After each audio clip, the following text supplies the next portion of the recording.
un, un repaso previo al examen que es el día de mañana. Ya, entonces vamos a hacer un repaso de los puntos más importantes que ustedes deben manejar de la asignatura, ¿no? Entonces, justamente eso está relacionado con las preguntas también. Entonces, claro, esto es ya parte adicional, ¿no? De lo que se hace en la clase de caso repaso. Vamos con tal de que ustedes se puedan recuperar en el segundo examen, el examen final. Esa es la finalidad, porque hay varios, la mayoría están jalando el primer examen. Bien, eso también, claro, yo les iba a plantear el repaso, pero en vista que su compañero vino hoy día para poder solicitar y hemos conversado y se ha quedado a hacer un repaso. ¿Ya? Muy bien, jóvenes. En primera clase, la segunda parte es el tema. No les voy a mostrar las diapositivas, solamente vamos a hacer conversación, como les dije, las partes más importantes. Acuérdense. Primero fue el tema, claro, un tema con mi persona, enterobacterias oportunistas o patógenos oportunistas, ¿no? Se denominan así porque son bacterias a nivel de tubo digestivo, están como comensales. Normalmente no causan problemas, que puedan generar problemas en caso de disbiosis, pero sí, estas bacterias cuando salen fuera de su hábitat natural, que es el tubo digestivo, el colon, en ese caso sí pueden causar problemas, ¿no? Como el caso conversamos de las enterobacterias patógenos oportunistas, deben conocer jóvenes, ¿ya? Mira, si hay una pregunta, si alguien no sabe, entonces eso significa que no sabe la asignatura, ¿ya? Deben saber diferenciar los enterobacterias patógenas estrictas y patógenas oportunistas, ¿ya? Eso tienen que saber diferenciar. Los patógenos son pues Salmonella, Shigella, Yersinia, Campylobacter, Escherichia coli, las cepas patógenas. Acuérdense, de Escherichia coli hay cepas comensales y cepas patógenas. Ya los comensales pueden ser oportunistas, ¿no? Generalmente las comensales pueden causar diarreas, ¿no? En caso de que hay una disbiosis de la microbiota, hay un desequilibrio, en todo caso hay una baja en la defensa, pueden causar ese problema. En caso de próteos también puede estar implicado, pero próteos principalmente, acuérdense, tanto Escherichia coli y próteos son los responsables de que el mayor porcentaje de las infecciones urinarias principalmente en las mujeres. ¿Por qué? Por el tema de cercanía, ¿no? Del aparato digestivo y el genito urinario. Por ese, por ese, por esa situación las mujeres, claro, mayormente se. Entonces, cada uno, sí. A ver. Doctor, buenas noches, una consultita. Con respecto a la parte de la prevalencia justamente de las infecciones urinarias, por ejemplo, en la mañana estaba repasando un poquito y estaba viendo justo lo que estábamos viendo en clase, ¿no? La parte de Escherichia coli, puesto Ujú, que es la más común, luego también el mecanismo que sigue Proteus, puesto que este produce la ureasa y con la ureasa sí, sí. alcaliniza la orina, genera Ujú, cálculos renales, ¿no? Por la ujú. precipitación de magnesio y calcio, pero había una bacteria que algunos, o bueno, por ahí se sugeriría como otra que también era importante en infecciones urinarias, que era Klebsiella pneumoniae, Sí, sí, y, sí. ajá, podríamos considerarla también Sí, entonces de sí, este grupo vamos a, de... vamos a, vamos a hacer un repaso. Claro, si tenemos intervención, nos vamos a pasar toda la noche, ¿ya? Ujú.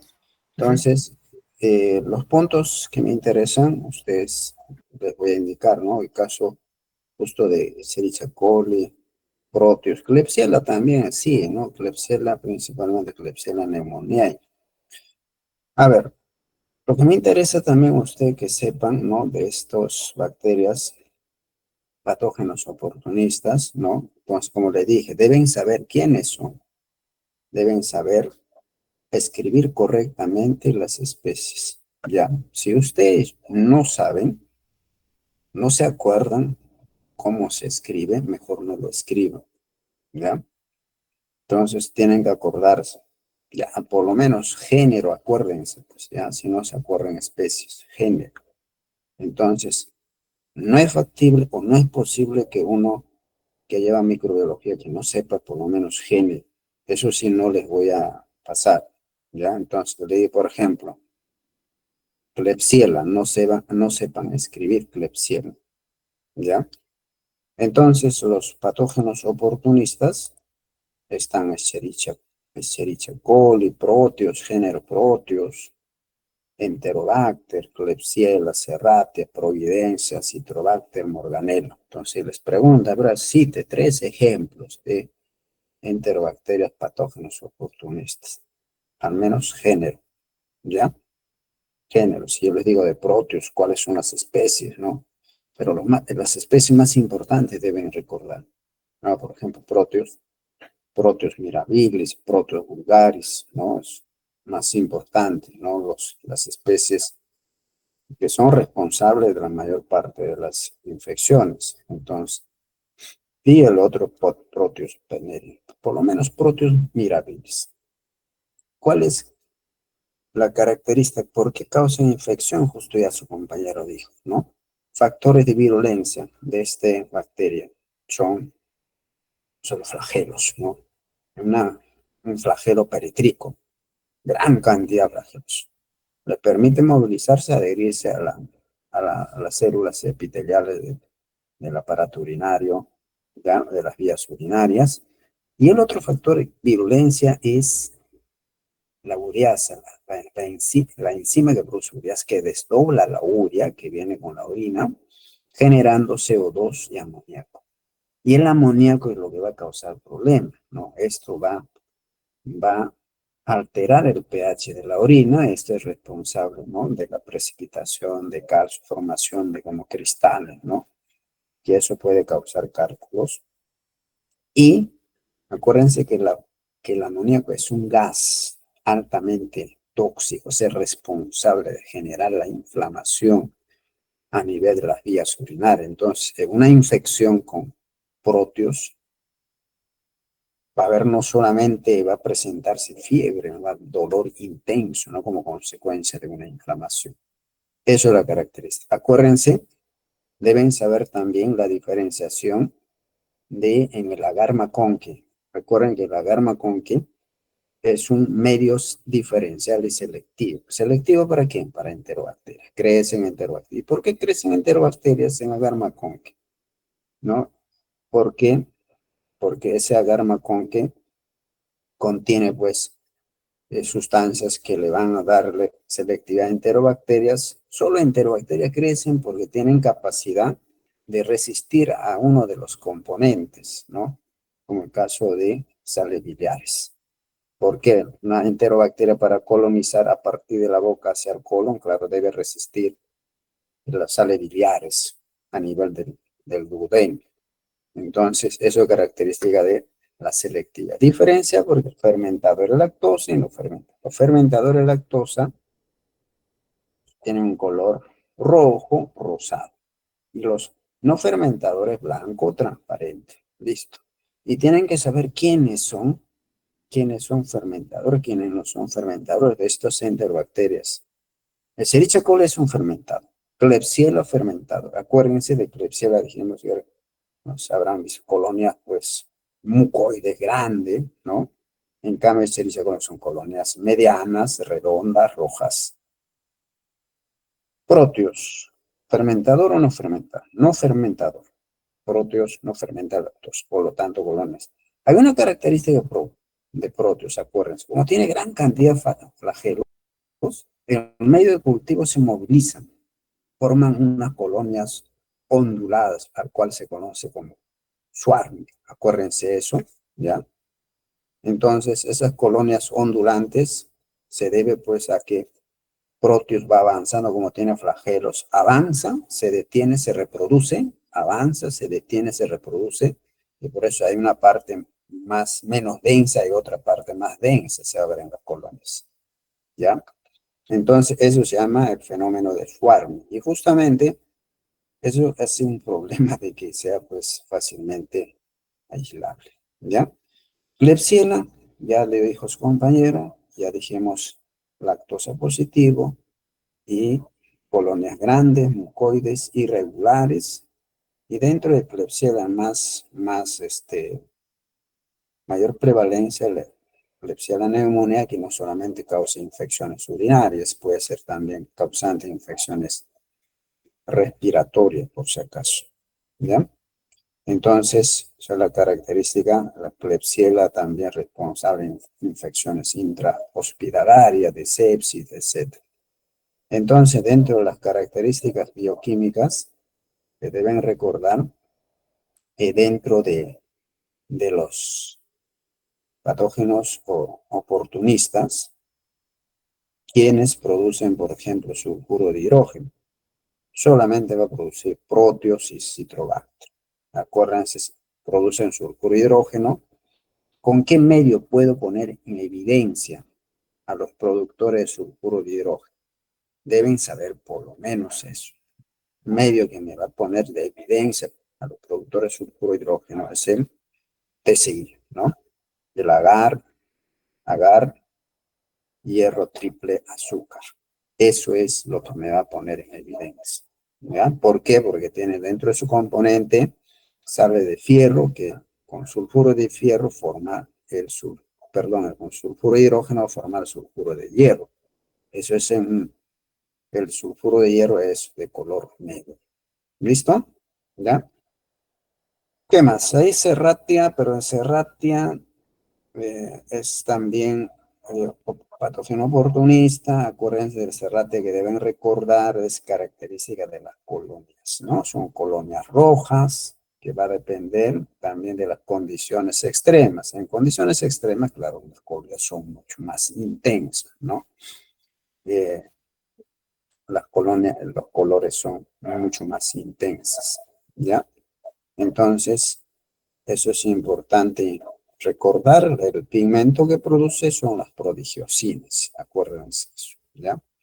El género Enterobacter es otro de los patógenos oportunos responsables también de infecciones urinarias y también responsable de infecciones respiratorias, por si acaso, ¿ya? Entonces, igualmente, en Enterobacter deben tener en cuenta, claro, es ligeramente, ¿no? Es productor de beta-galactosidasa, lactosa positiva, ¿ya? Entonces, dentro del caso del citrato, en citrato, que vamos a ver que el Enterobacter es citrato positivo y Klebsiella pneumoniae es citrato positivo. Lo demás son citratos negativos, ¿ya? Muy bien. Listo. Vamos a la siguiente tema, que era de la autora María Elena Salazar, que es estudio de Vibrio, Campylobacter jejuni, Helicobacter pylori, bacterias no fermentadoras, ya como su nombre lo dice, ¿no? Entonces, recordar, jóvenes, dentro de los filos, acuérdense del, del dentro de la bacteria, ¿no? Eh, vamos a ver que las proteobacterias, ahí se encuentran, ¿no? Las gran negativas, las enterobacterias, las patógenas se encuentran dentro del grupo de las proteobacterias, ¿ya? Hay que recordar eso. Y dentro de eso están los patógenos, en el caso Vibrio cholerae, patógeno, Campylobacter jejuni, Helicobacter pylori, otro patógeno. Entonces, el Vibrio cholerae o cholerae, no choleraes, ¿no? La pronunciación igualmente tiene factores de virulencia, ¿no? Dentro de los factores de virulencia que tiene es uno que esto produce toxinas, ¿no? Entonces, la bacteria ingresa, ¿no? A nivel del colon, ahí lo que va a producir las toxinas. Claro, previamente debe adherirse para quedarse a nivel del colon. Entonces, y ahí recién produce toxinas. Y al final la toxina lo que va a tener efecto, ¿no? Sobre el organismo. Justamente la toxina, ¿qué es lo que genera? ¿No? La toxina genera la salida de ion cloruro, ¿no? Ion cloruro, y con ello sale agua. Y como consecuencia de eso va a generar pues una diarrea. Característico en caso de Vibrio, la diarrea es como del agua de arroz, ¿no? Entonces, recordar también más o menos hubo un brote pues en los años 90 que estaba relacionado con consumo pues agua contaminada u otros alimentos hidrobiológicos contaminados, consumir crudo como el caso de pescado, ¿no? Entonces, la toxina del cólera, como dijimos, ese es el efecto que tiene, ¿no? A nivel de las células epiteliales genera la salida de cloro y agua, ¿ya? Pero además de eso, tiene otros factores de virulencia, ¿no? Como les dije, uno de ellos es este, y dentro de ellos tiene que tener alguna estructura para poder adherirse, como el caso de pili, ¿no? Tiene pili para poder adherirse eh, a las células epiteliales y, y luego producir toxina, ¿ya? Eso es la característica. Muy bien. Vamos a ver otra característica en Vibrio cólera, ¿no? Dentro de la toxina, tipo de toxina que tiene, es en general se llama toxina tipo AB, ¿ya? ¿Qué significa? Es una proteína que tiene, pues, eh, que tiene dos partes, ¿no? La parte eh, que es que podemos decir como subunidades A y subunidades B. Entonces, la responsable, el que va a tener el efecto de la toxina, el efecto nocivo, va a ser el fragmento o el segmento A. Ser responsable es el que va a desencadenar todo ese problema. Y la fracción B, ¿de qué es responsable? Es responsable de unirse a qué?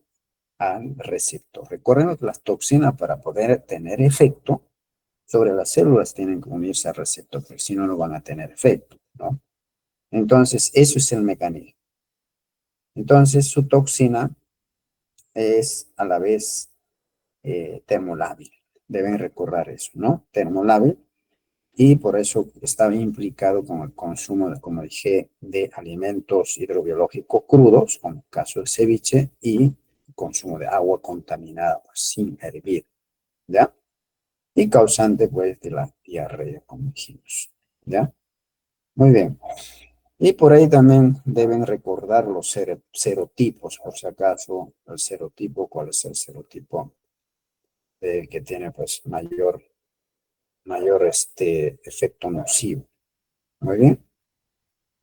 Y hay otros que pueden causar otro tipo de infecciones, ¿no? Otras especies, no necesariamente a nivel del tubo digestivo. Bien, muy bien.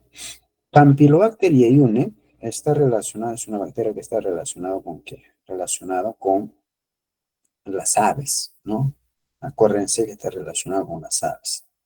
Y justamente las aves son reservorios, pueden ser reservorios, ¿no? Del Campylobacter jejuni. Reservorios en donde en las heces, en el tubo digestivo, y van a eliminar. Entonces, ¿cómo es que pueda un alimento de que consume una persona puede ser contaminado? Claro, puede ser contaminado con excretas de las aves. Entonces, como consecuencia de eso, es lo que puede causar, pues, una, el efecto a nivel de la salud de la persona que consuma alimentos contaminados con Campylobacter, ¿ya? Entonces, aquí Los factores de virulencia de los Campylobacter igualmente, uno de ellos igual, debe tener alguna estructura. Recuerden que estos patógenos tienen que tener alguna estructura que les tiene que permitir adherirse a las células epiteliales. Entonces, esos son los flagelos o los pires. Entonces, igual Campylobacter tiene esa capacidad. Campylobacter tiene la capacidad de invadir, por si acaso, no es solamente va a tener el efecto como el Vibrio cólera, como Escherichia coli a nivel de lumen, ¿no? Sino que tiene la capacidad de invadir a las células, ¿ya?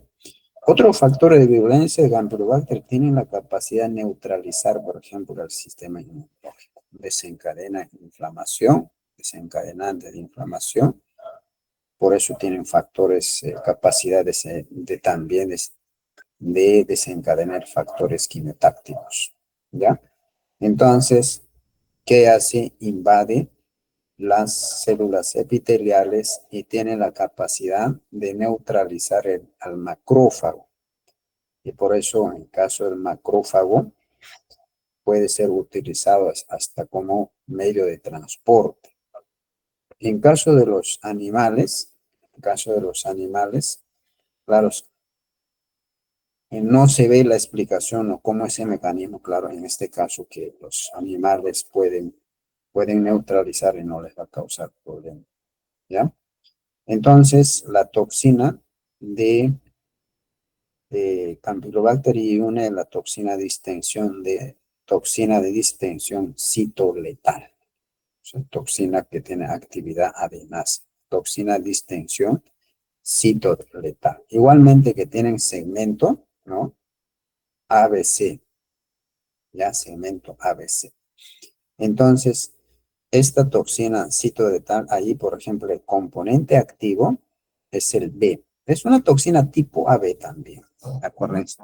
¿Ya? Pero en este caso, el B, el CDTB es el que va a tener el efecto tóxico, ¿ya? Muy bien. Entonces, caso de la toxina citoletal, ¿no? ¿Qué es lo que va a hacer? Va a generar daño, ¿no? Daño a nivel del ADN, ¿no? De la célula huésped, ¿ya? Fíjense qué consecuencia va a tener no generar daño al ADN. Por eso la toxina tiene actividad adenasa, ¿ya? Entonces, está ahí, tienen que saber, importante, ¿ya? ¿Qué más? Caso del el medio que se utiliza para aislamiento de Campylobacter es el agar Campylobacter. Entonces, acuérdense, jóvenes, cuando se le pregunta, por ejemplo, aislar una bacteria de heces, muestra de heces, tiene que ser, ese medio tiene que ser altamente selectivo, porque si no, no voy a poder aislar. Por eso el agar Campylobacter, claro que tiene pues suplementos. Generalmente suplementos que son una mezcla de antibióticos que va a inhibir a la microbiota acompañante y solamente va a permitir el desarrollo de esta bacteria. Entonces, que tenga antibiótico como suplemento, ¿qué significa? A esos antibióticos, esta bacteria es resistente, mientras los demás no son resistentes. Listo. ¿Ya? Bien, Helicobacter pylori. ¿Por qué deben recordar Helicobacter pylori, jóvenes? Es una bacteria que está asociada, por ejemplo, al tema de las úlceras estomacales y puede estar relacionado con el cáncer al estómago. ¿Ya? Entonces, si está asociado a úlceras, entonces lo que se hace, por ejemplo, cuando hay úlceras estomacales, la otra prueba que se debe hacer si hay presencia de de Helicobacter. Si hay presencia de Helicobacter, claro, ahora mayormente se hace, ¿no? Úlcera, ya listo. Entonces, estudiamos, se hace se toma la muestra, ¿no? Y de pasada se hace, pues, el cultivo para Helicobacter, o en todo caso se utiliza otra técnica, y a la vez también se evalúa si hay células mutantes. Entonces, si hay Helicobacter, claro que puede haber mayor probabilidad de causarle mutación a las células del estómago y eso puede generar cáncer. Entonces, Y los factores de virulencia tienen, pues, factores de virulencia, la proteína CAC,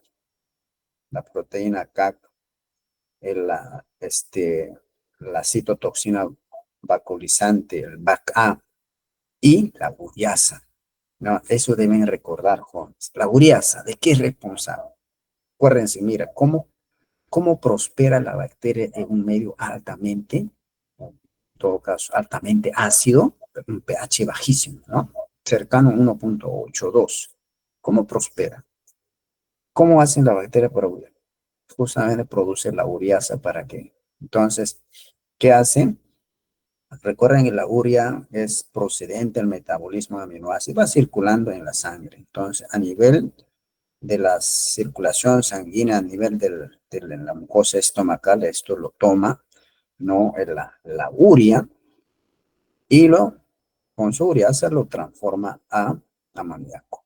Y eso genera hidróxido de amonio, ¿no? Al mezclarse el amoníaco con agua genera esto, hidróxido de amonio, eso es lo que va a aumentar el pH del medio.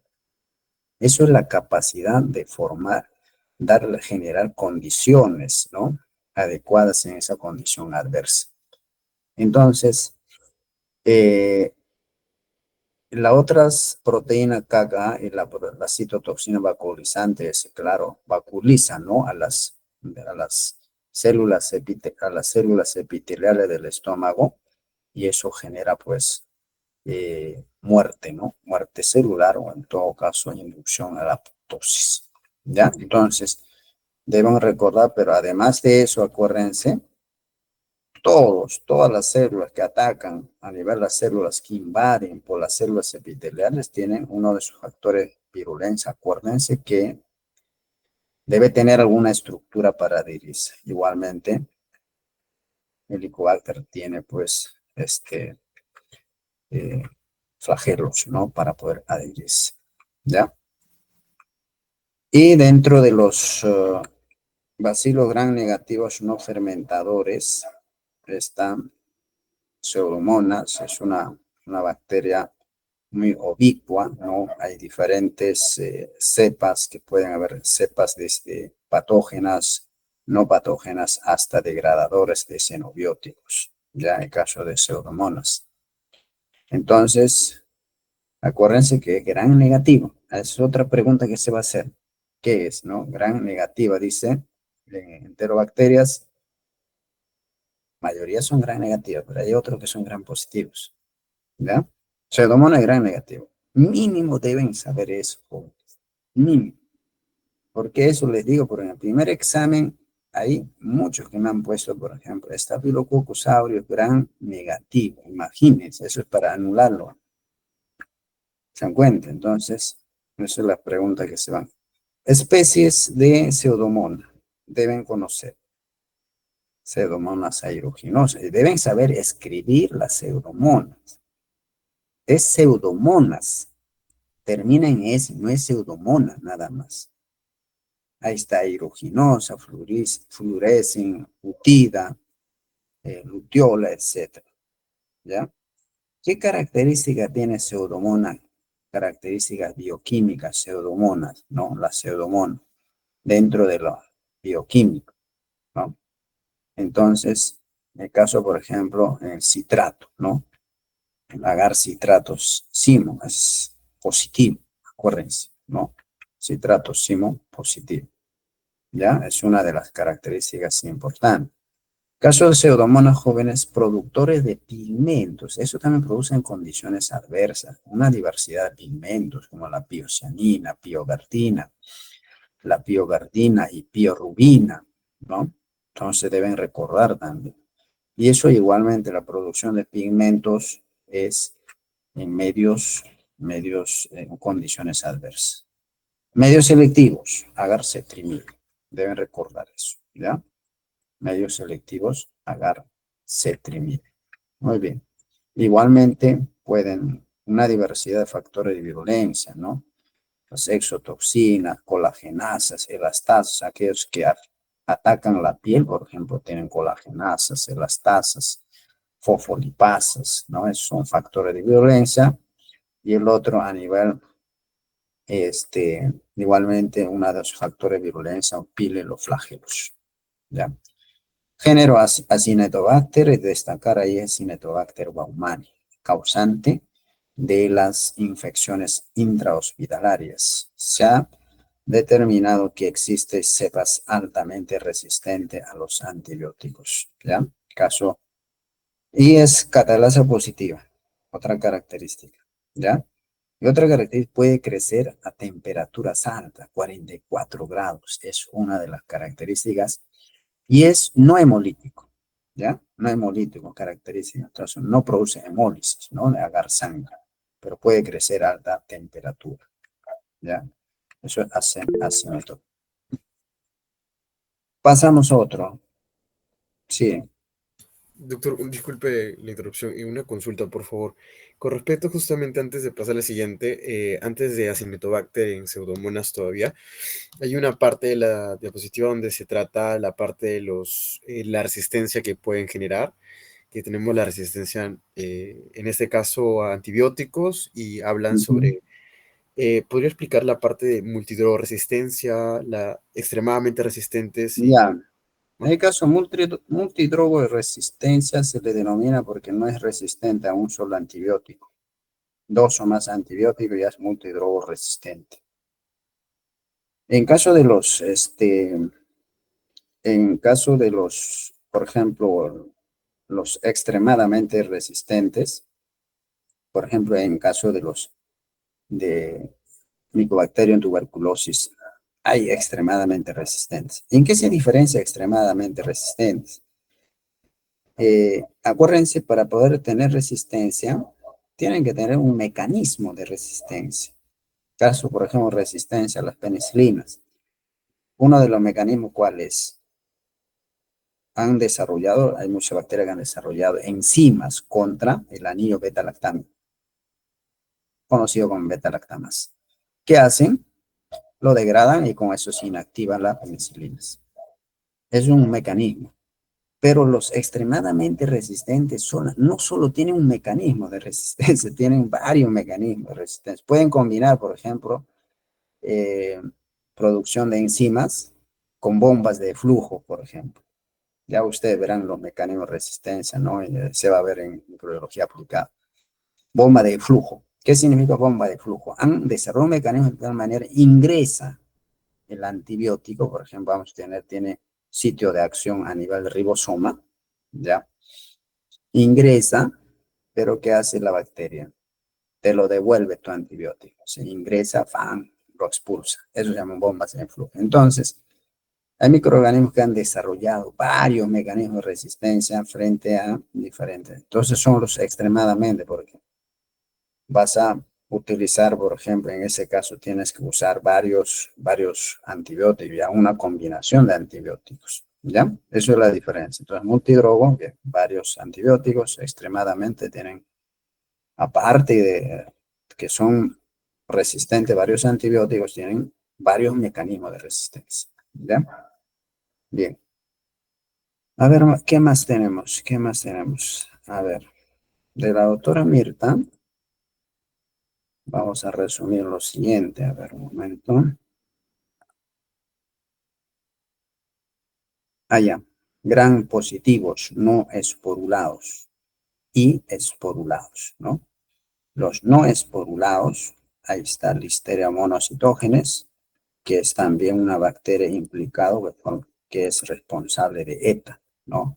Característica de Listeria monocytogenes jóvenes, lo que ustedes tienen que recordar es que es una bacteria que se puede considerar que es psicrófila, ¿ya? Porque puede crecer a temperaturas bajas. Entonces, por más que uno puede decir, pero lo tengo refrigerado, en refrigeración la bacteria, pues, un alimento puede ser contaminado, y puede desarrollarse. Entonces, acuérdense que listeria, ¿qué es listeria? Deben recordar que es una gran positiva, bacilo gran positivo por eso, ¿ya?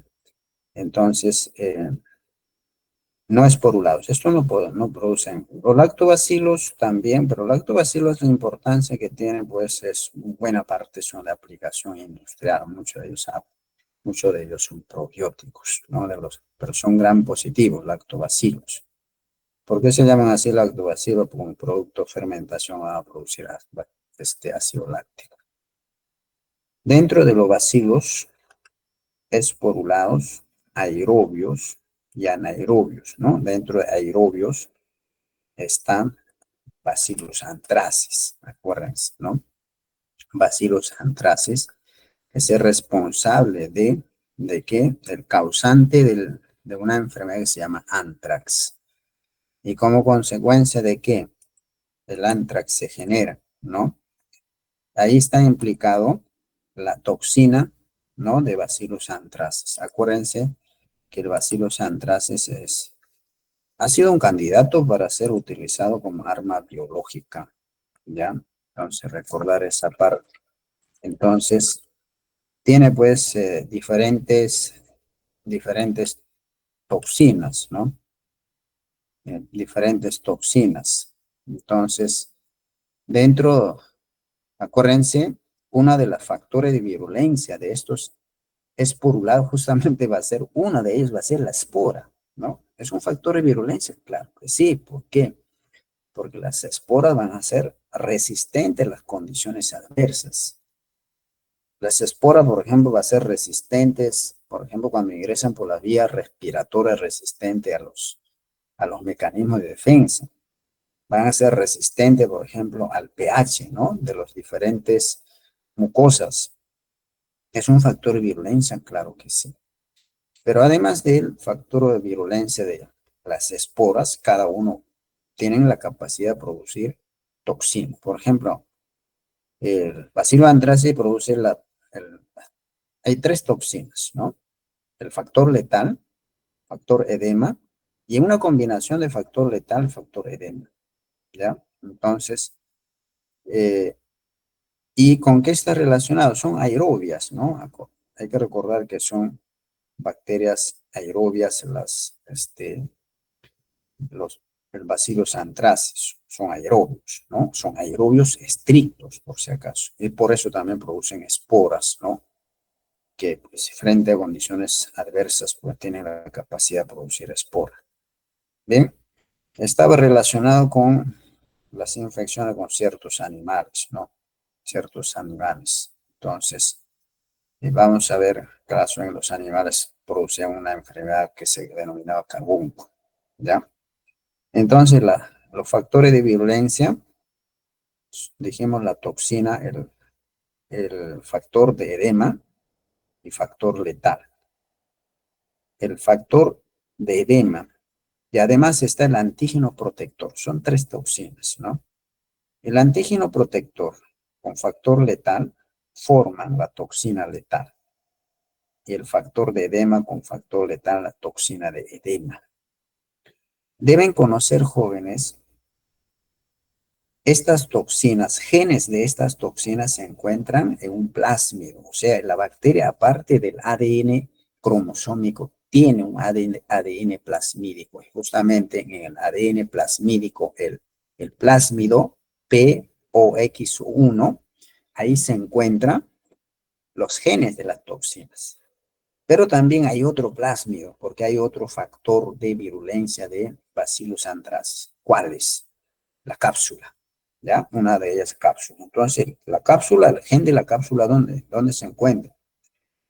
Los genes de la cápsula en el plásmido POX2. Listo. Entonces, la cápsula, ¿qué va a evitar? ¿Por qué factor de virulencia? Porque evita la fagocitosis. Por eso es un factor de virulencia. ¿Qué más, jóvenes? Principalmente eso, ¿no? ¿Cómo pueden diferenciar, ¿no? Un bacillus cereus, un Bacillus anthracis en agar sangre? ¿Cómo se puede diferenciar? Entonces, ahí solamente ustedes tienen que ver, ¿no? Si son hemolíticos, no hemolíticos. Bacillus cereus, hemolítico, y Bacillus anthracis, no hemolítico. Listo. Ya está. Entonces, eso, y además, en Bacillus anthracis, ¿no? Agar sangre, no produce hemólisis, tiene unas colonias características, ¿no? Blanquecinas, algodonosas. Ya está. Bacilos serios, jóvenes, bacilos serios está relacionado con ETA, ¿no? Aquí, ¿quién causa problemas? Sí, en antraces causa problemas son sus toxinas, no la bacteria, bacilos serios. Entonces, produce dos tipos de toxinas, ¿no? La toxina emética o la toxina diarreica.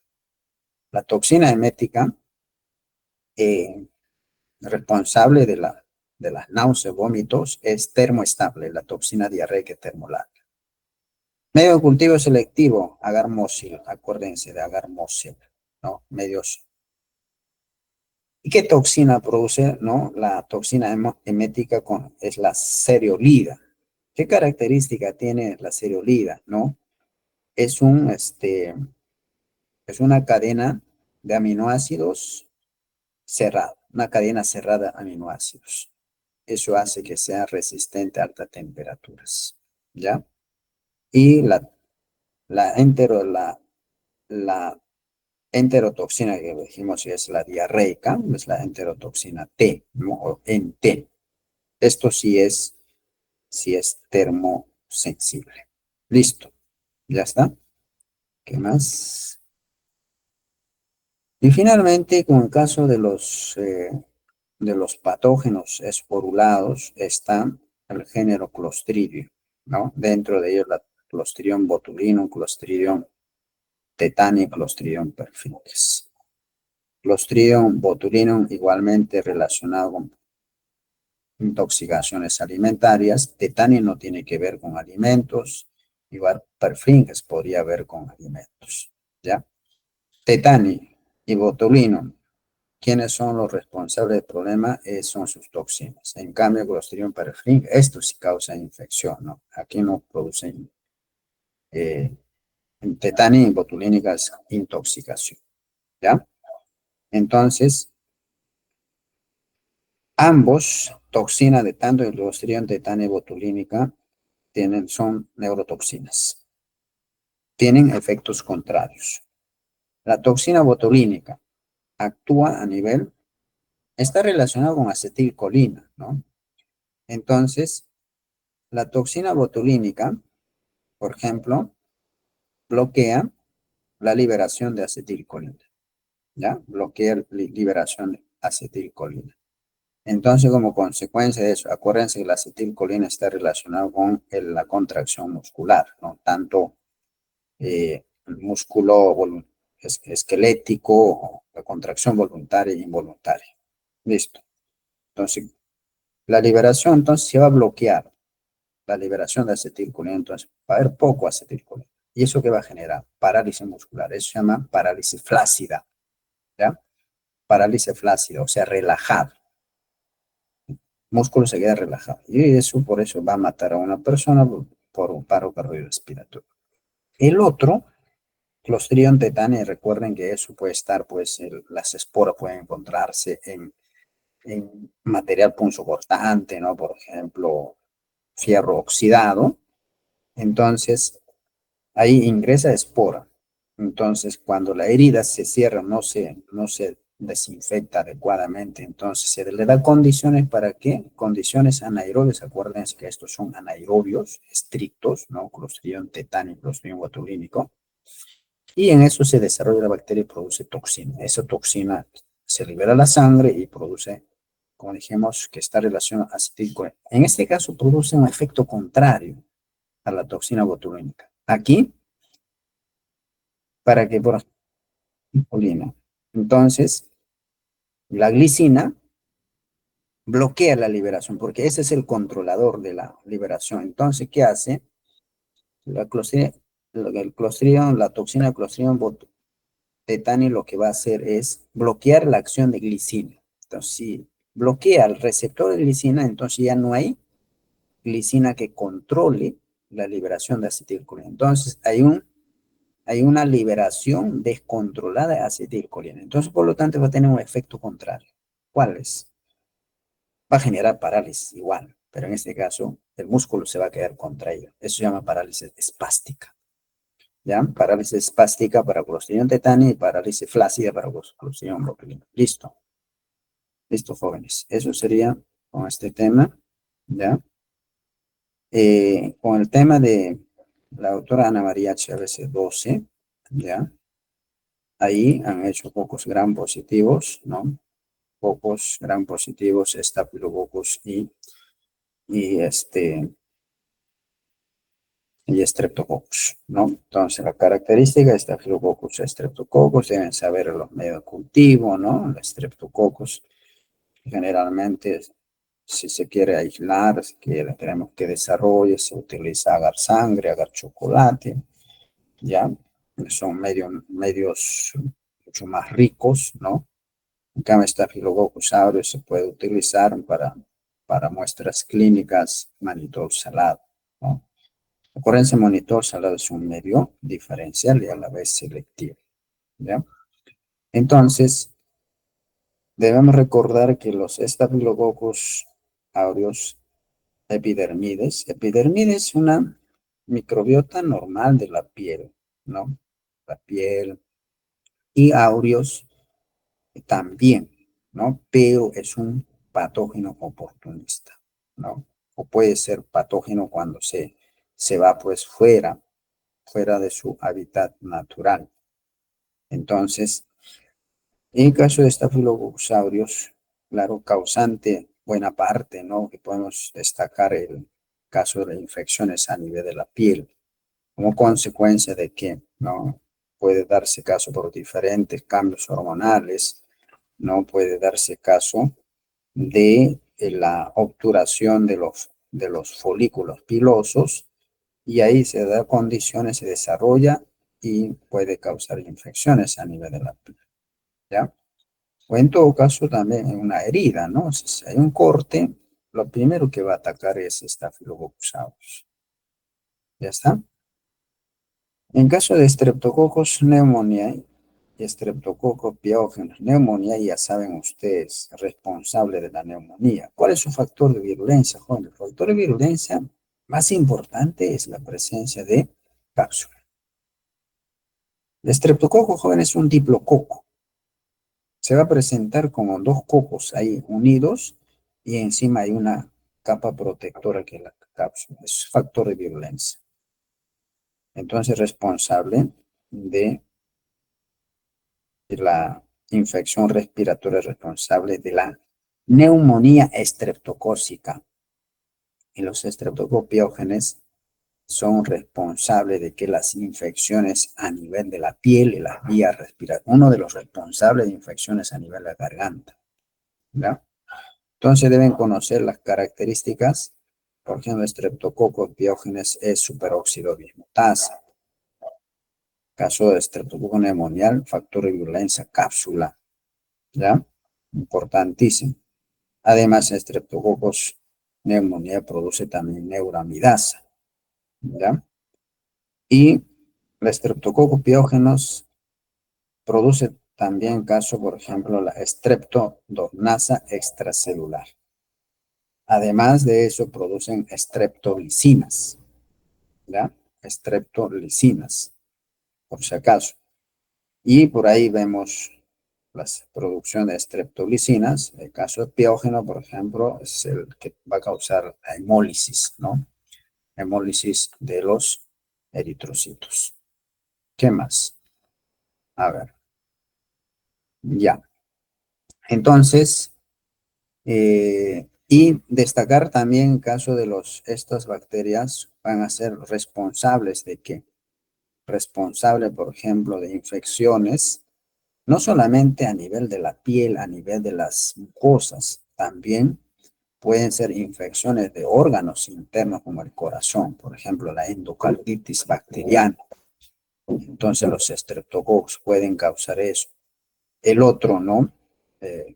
Caso de, este, pueden tener algún dispositivo, ¿no? Interno, entonces ahí también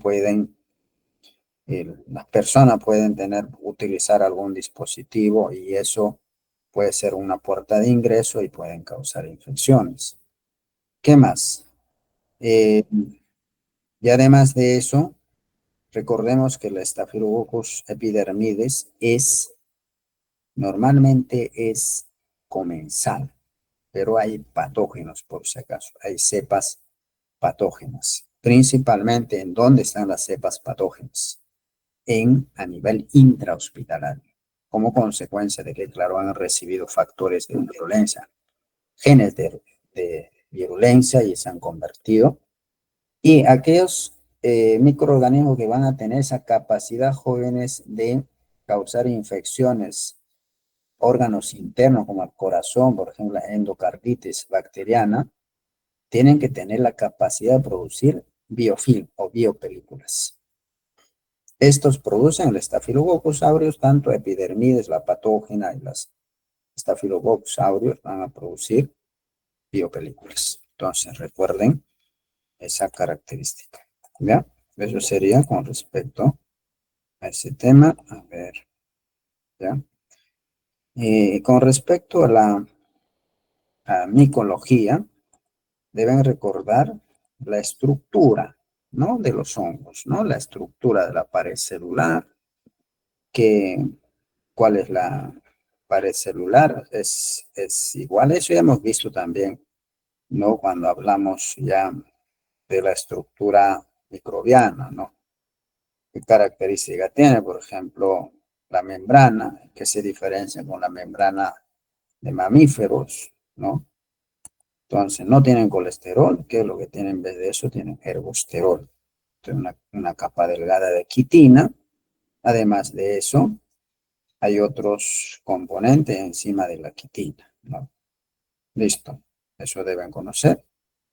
Y además de eso, deben saber de que los hongos, hay, claro, hongos patógenos, hongos comensales, saprofitos, pero también hay hongos comestibles, ¿no? Recordar eso también. Entonces, muchos de los hongos comestibles el hombre ha sabido aprovechar, ¿no? Ha sabido aprovechar el hombre y en la actualidad utiliza como parte de su dieta.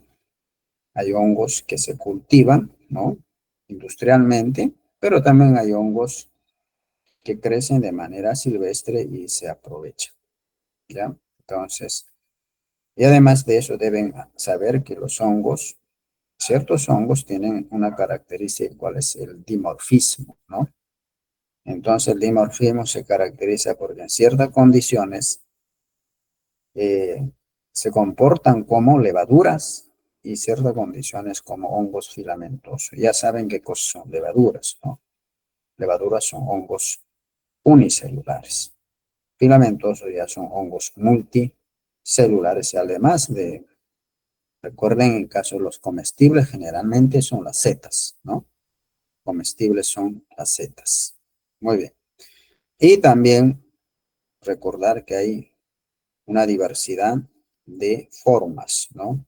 Celulares en cuanto a los hongos. Y las levaduras tienen una característica, ¿por qué se llaman levaduras? Además de unicelulares, tienen una morfología característica de las levaduras, ¿no? No son redondas, son más o menos elípticos, ¿no? Entonces, eso también recordar.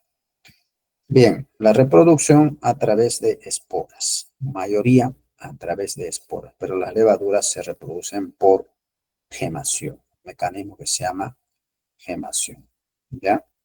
Entonces, hay muchos hongos patógenos, recordar eso, patógenos de vegetales, de animales, de humanos. Y deben saber de patógenos de animales, algunos, ¿no? Por lo menos. Alguna vez pregunté patógeno de animales, Candida albicans. Podría ser sí, pero normalmente Candida albicans es una levadura, normalmente es comensal, ¿ya? Es un marcador del sistema inmunológico, pero también es patógeno. Pero deben saber otras que son patógenos, como el caso de los dermatofitos, ¿no? El tricofitón, epidermofitón, malacesia, ¿no? Malacesia furfur, por ejemplo, responsable de casca. Caspa, el epidermofitón, tricofitón son responsables de unicomicosis, del pie de atleta.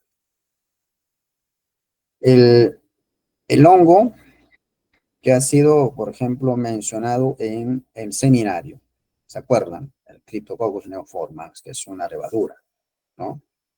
causante de qué? De neumonías no estreptocócicas, ¿ya? Es una neumonía causada por hongos, ¿ya? Entonces, y finalmente, el caso, los hongos, claro, tienen aplicaciones industriales, como el caso de, de los géneros penicilio, ¿no? El penicilio crisógeno o crisógeno no tanto, ¿no? Los productores de penicilina.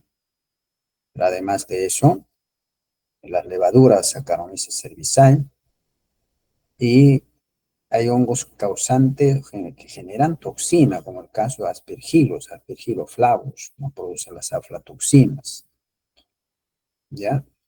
Y finalmente los hongos comestibles, ¿no? Pero ahí también ocurrencia de hongos venenosos, ¿no? El caso de los hongos comestibles, característica de los hongos comestibles es que ¿por qué consumimos? ¿No? Proveen ciertas vitaminas, principalmente pues, vitaminas del complejo B, algunas proteínas, ¿no? Entonces, eh, claro, en la actualidad, por ejemplo, el consumo de los veganos, de los veganos vegetarianos, es por ese motivo, ¿no? De que los hongos comestibles podrían proveen algunas proteínas y también vitaminas, ¿no? Vitaminas. Entonces, buena parte proteínas y algunos vitaminas. ¿Ya? Entonces, dentro de eso, de los géneros que deben recordar, el champiñón. ¿Cuál es el nombre científico del champiñón? Por ejemplo, Agaricus bisporus. Ese es el nombre científico. El género Agaricus son hongos comestibles. Y dentro de esto está, por ejemplo, uno que es silvestre. A mí me gustaba mucho, por ejemplo, en la zona de los Andes, entre los ichus, ¿no? Ahí producía, por ejemplo, que era muy agradable, el Agaricus campestris. Ya, por lo menos recuerden eso, ¿ya? Agaricus bisporus, Agaricus campestris, los hongos comestibles, fuentes de proteínas, ¿ya? Entonces, como le dije, los veganos, lo que están, claro, eh, considerando como parte de la dieta al hongo, ¿no? Como fuente de proteína, ¿no? Fuente de proteína, no de origen animal. Listo. Bien, con respecto para terminar ya jóvenes, con respecto al virus, ya, en las dos últimas clases, ¿no? Con respecto al virus, ya, voy a hacer resumen, a ver un momento.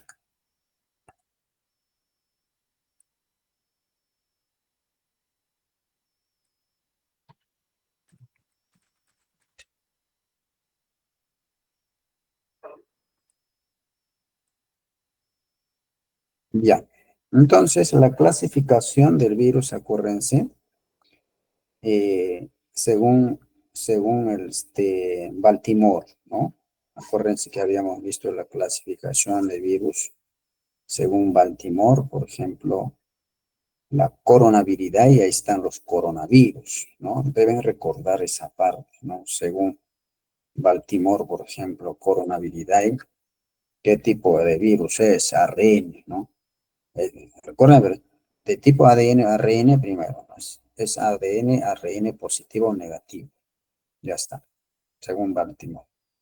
Entonces, coronabilidad, por ejemplo, es un ARN, ¿ya? Cadena simple. Ya está. Igualmente, vamos a ver también para la clasificación Baltimore, ¿qué utiliza, no? ¿Qué criterio utiliza? Describe, estamos viendo el genoma y mecanismo de síntesis de ARN mensajero. Esos son los criterios, ¿no? Que utiliza según Baltimore. La descripción del genoma y mecanismo de síntesis de ARN mensajero. Y hemos visto del tema de los fagos, ¿no?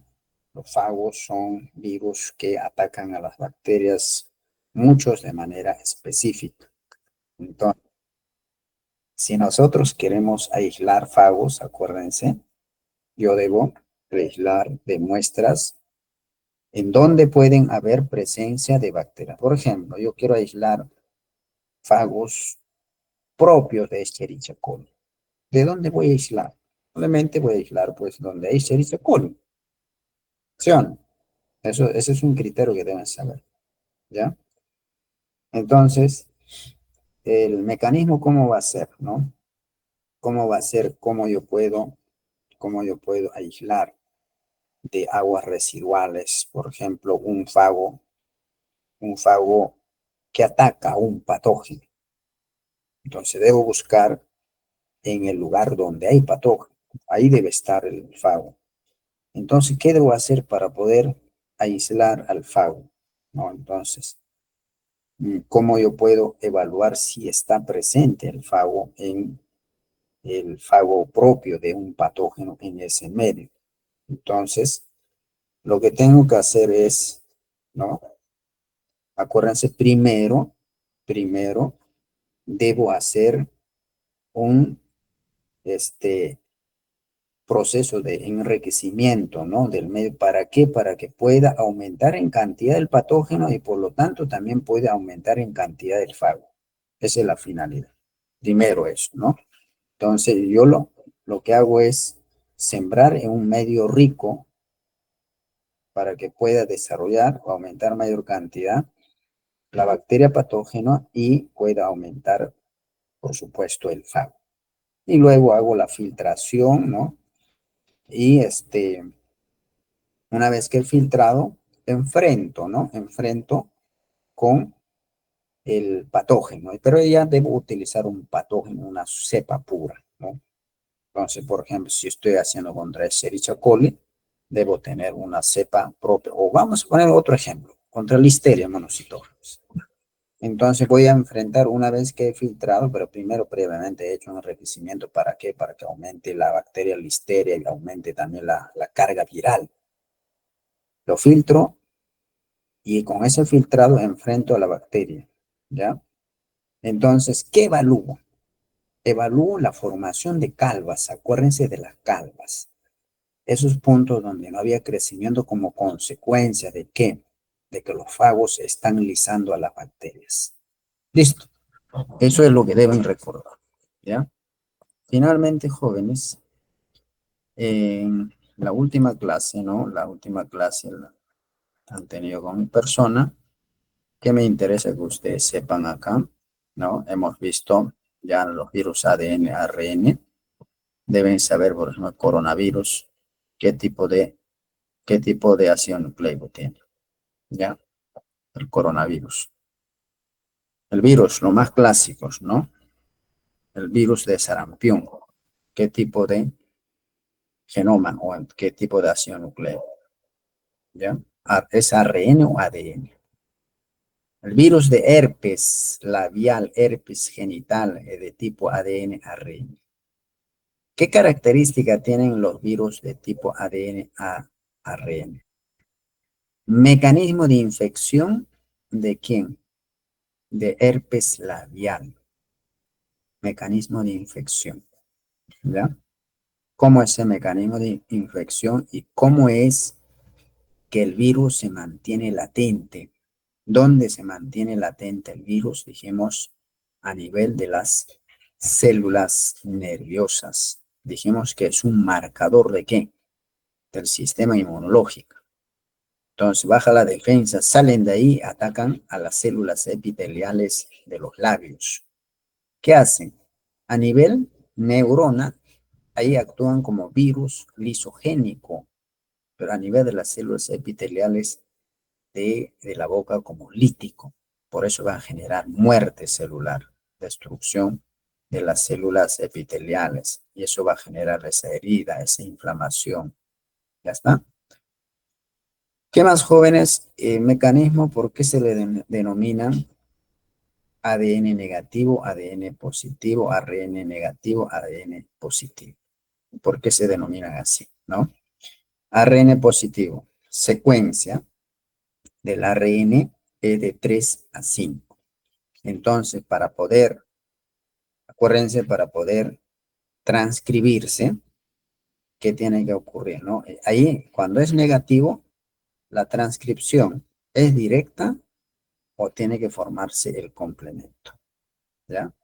Entonces, por ejemplo, cuando es negativo, primero lo que tiene que hacer es, cuando es negativo es directo, ¿no?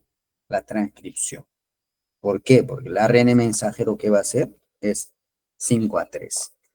Si es 3 a 5 directamente, se transcribe, se copia. Pero si es positivo, tiene que generarse su complemento. Si es positivo, que es la secuencia de 5' a 3'. Entonces, en ese caso, se tiene que generar su complemento. Por ejemplo, si es un ARN positivo, para que pase a ARN mensajero, primero tiene que generar su complemento. ¿Cuál es su complemento? ARN negativo. A partir de ahí se transcribe. ¿Ya? Eso tienen que saber.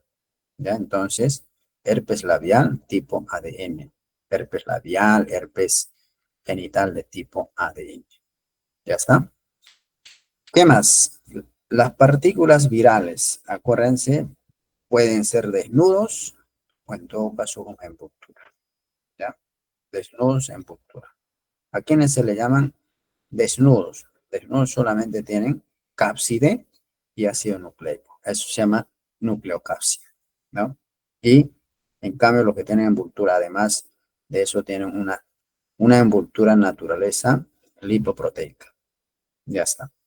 Entonces, eso es lo que tenemos que saber, ¿no? Genoma viral, acuérdense, DNA, ya sea simple, DNA doble, cadena doble. ARN también es simple o cadena doble. Y el virus, que me interesa que sepan también, el virus del VIH jóvenes, es un retrovirus. ¿Y por qué es un retrovirus? El virus de, porque tiene un genoma de RNA. Entonces, ¿qué hacen? Lo que hacen es, para poder pasar a ARN mensajero, lo que hacen primero de RNA pasar a DNA. O sea, retrocede, por eso es retrovirus. Y a partir de DNA recién se produce el ARN mensajero. Y para esto tienen su propio gen. Ese es el gen, uno de los genes propios que va a tener, ¿no? ¿Cuál es? Para poder expresar esa enzima específica, que es la transcriptasa reversa o inversa. Pero además de eso tienen otros, ¿no? La integrasa, ¿no? Gen de la integrasa, ¿ya? Gen de integrasa y proteasas específicas. Listo. Eso es lo que hace. Y deben saber aquí en VIH, ¿no? El VIH ataca linfocitos TH, ¿no? Linfocitos T. En específico, tiene su receptor en donde dijimos, su receptor es el CD4, ¿no? Es una proteína, CD4, que interviene en donde, en la presentación del antígeno por el macrófago. Entonces, si eso se bloquea el TH, pues, lógico, ya no hay producción de anticuerpos, ¿no? En caso del hepatnavirus, recuerden que es de los representantes de la hepatitis B, del hepatnavirus. ¿Por qué se caracterizan hepatnavirus? Se caracterizan por tener un genoma de ADN, pero de una cadena doble incompleta. Recuerden eso, ¿ya? Cadena doble incompleta. Entonces, el virus de hepatitis B. Y coronavirus, deben recordar esa proteína que se encuentra en la envoltura, la proteína S, llamado también como la espícula. Ya es responsable, lamentablemente, esto ha sido responsable. ¿Para qué? Porque hay un receptor para la proteína S en las células epiteliales de los humanos. Entonces, un virus para atacar, acuérdense igualmente, para atacar una célula tiene que adherirse y tiene que haber interacción, ¿no? Con el receptor. Si no hay eso, simplemente no hay infección, ¿ya? Entonces, Y deben recordar también que los genomas, los ácidos nucleicos de los virus, porque no son atacados por las endonucleasas de las células. Ya saben eso, ¿no? Tiene un mecanismo de protección, como el caso de la metilación a los extremos y no es reconocido por las endonucleasas.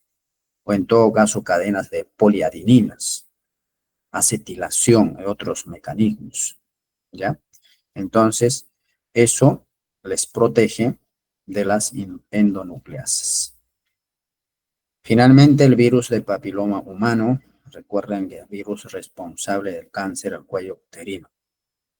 ¿Qué tipos son los más peligrosos? Responsables que tienen mayor frecuencia de producir cáncer es el tipo 16, BPH 16, BPH 18. Esos son los responsables. ¿Y por qué el mecanismo? ¿Por qué causan estos virus? No invaden solamente células epiteliales superficiales, sino invaden células más profundas, ¿no? Van a llegar hasta la capa basal. Entonces, a nivel de la capa basal, las células capa basal van a generar mutaciones. Entonces, eso es lo que va a producir no solo el cuello uterino, sino también en otras partes del organismo pueden provocar cáncer. ¿Ya? Entonces, eso es lo que tienen que recordar, jóvenes. Muy bien. Muy bien, entonces, eso serían manera de repaso, jóvenes, y más o menos hemos planteado y direccionado. Esperemos que con eso ya pues ustedes se recuperen en el examen de mañana. La idea es eso. Y con esto no haya pues jalados, ¿no? Entonces la nota deben ser casi todos o mayoría deben ser aprobatorios. Esa es la finalidad, por eso se ha hecho un repaso. ¿Ya? Listo, jóvenes. Entonces mañana quedamos a las 8:30, 8:30, 8:40. El examen más o menos será 1 hora y 10, ¿ya? Entonces, conteste de manera puntual. Para contestar de manera puntual, no escriban mucho. Y lean, entiéndanlo bien, lean y utilicen sus conocimientos de tanto teoría y tanto de práctica. No solamente de teoría, por si acaso. ¿Ya? El conocimiento del curso tiene que ser global. Listo, jóvenes. Muchas gracias. Entonces, mañana nos vemos. Buenas noches. Muchas gracias, doctor. Buenas noches. Gracias.